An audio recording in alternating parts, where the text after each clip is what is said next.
አንድ ሰው ከትልቅ ድልድዩ ላይ ራሱን አጥፍቶ ይገኛል እና ያ ሰው ኪሱ ውስጥ ወረቀት ይገኛል። ወረቀቱም እንደሚል ታውቃላችሁ፣ ከቤቴ ተነስቼ ወደ ድልድዩ ራሴን ለማጥፋት እየሄድኩኝ ነው እና በዚህ መሃል አንድ ሰው ፈገግ ብሎ ካየኝ ወይ እንዴት ነህ ካለኝ እመለሳለሁ የሚል ነበር። ይሄ ሰው ተመልሷል።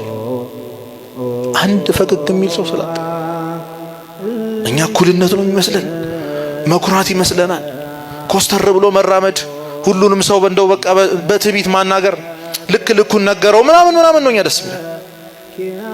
ዝቅ የሚለው ሁሉንም ደግሞ ትውቶ ነው የሚያናገረው። ይሄ አሽቃባጭ እንደው ለሁሉ ምንትን እንደዚህ ምናምን የሚባል እንዳይመስላችሁ። የኛ ጥሩ ፊት የማንን ህይወት እንደሚመልስ የማንን ተስፋ እንደሚመልስ አናውቅ። በዚህ ወደ ኋላ እንዳትሉ። የሚያለቅስ ሰው ስታዩ እንዳታልፉ። እግዚአብሔር አልፏችኋል፣ አላለፈንም አይደል? እንዳታልፉ። ያዘነ ሰው ስታዩ እንዳታልፉ። አላቀውም ብላችሁ እንዳታልፉ። ምን ሆነ ነው ወንድም ይበሉ። ጸልዩ፣ ለጓደኞቻችሁ ለቤተሰቦቻችሁ ጸልዩ፣ ለሀገራችን ጸልዩ። ለሁሉም ሰው መጸለይ ያስፈልጋል። አንተ ስለ ወንድም ስትጸልይ እኔ ደግሞ ያንተን ጸሎት ሰማለሁ ብሏል እግዚአብሔር ብሏል ቅዱሳን ሰው ይሰማናል። ስለዚህ እነዚህን ሀዘናት ማዘን የሚገባ ሀዘን ነው። ስለ ራሳችን ኃጢአት አዝነን ንስሐ እንግባ። ስለ ወንድሞቻችን ኃጢአት አዝነን እኛም እንዳን እነሱንም እናድን።